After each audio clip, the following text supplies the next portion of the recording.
असं आहे की मी जागा वाटप समितीमध्ये आमच्या पक्षाच्या वतीनं मी नाही, परंतु मला जे काम दिलेलं आहे ते काम चोख करण्याचा माझा सातत्यानं प्रयत्न असतो। मी दुसऱ्याच्या कामामध्ये कधी हस्तक्षेप करत नाही।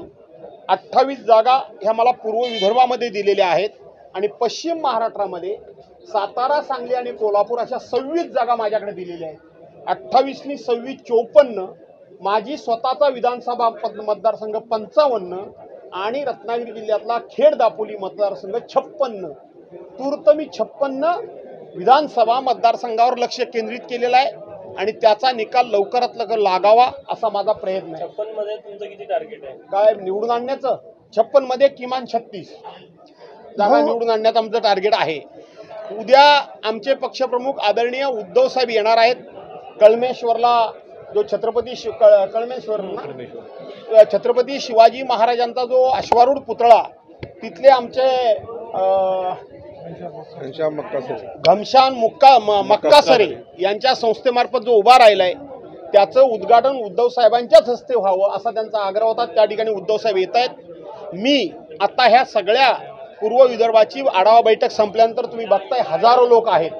घोषणा लोकांना दाखवता की नाही? पूर्व विदर्भामध्ये शिवसेना नाही म्हणणाऱ्यांना शिवसेना काय आहे ती, आणि म्हणून उद्याच उद्धव साहेबांनी जर वेळ दिला तर पूर्व विदर्भातल्या जागांचा आम्ही जागा कुठल्या लढवणार उमेदवार नंतर याचा निर्णय टेंटेटिव्हली मी करून घेईन।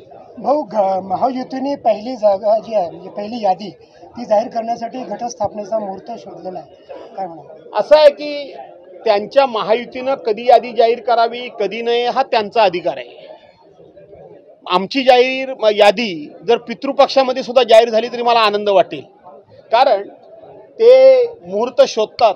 आम्ही पितृपक्ष जो आहे तो मी अशुभ मानत नाही। मी बरीचशी कामं ही पितृपक्षातच करतो। का माहिती आहे तुम्हाला?